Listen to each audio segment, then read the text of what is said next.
Hello, my name is Keenan Dell, and I'm a third-year resident at the University of Texas Health Science Center at Tyler, Christus Good Shepherd Medical Center in Longview, Texas. The name of my presentation is Double-Sized, Double-Hit, Diffuse Large B-Cell Lymphoma.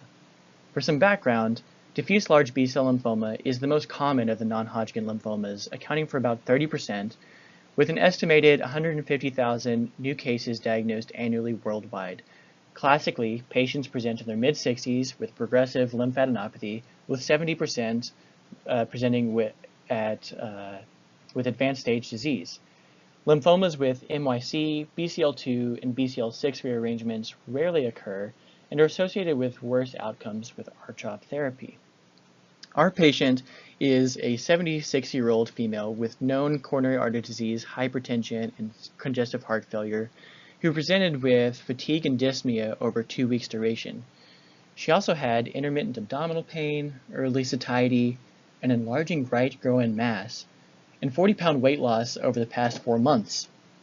She has no fevers, chills, feelings of depression, easy bruising or bleeding, and on exam she was found to be tachycardic, tachypnic, and hypoxic, requiring about 6 liters of nasal cannula.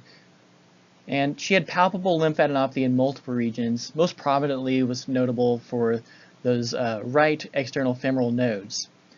CT of the chest, abdomen, and pelvis were notable for extensive lymphadenopathy, including a conglomerate nodal mass encasing her aorta, inferior mesenteric artery, and bilateral renal and iliac arteries, as depicted in A.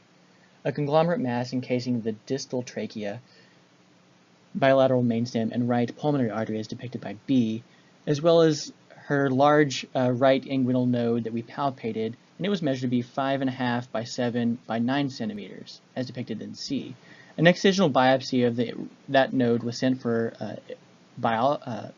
pathology, which was notable for high-grade B-cell lymphoma with MYC and BCL2 rearrangements, consistent with double-hit lymphoma. So diffuse large B-cell lymphoma has to be thought of as a heterogeneous disease. It's delineated into multiple ways, such as by germinal center B-cell-like and activated B-cell-like subtypes, which has a slightly worse prognosis.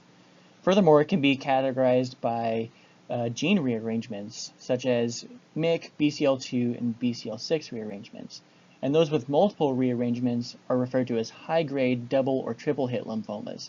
These are much rarer and associated with poor outcomes with standard R-CHOP chemotherapy. Additionally, our patient had systolic heart failure with an EF of 25 to 30%. Therefore, we chose not to use anthracyclines.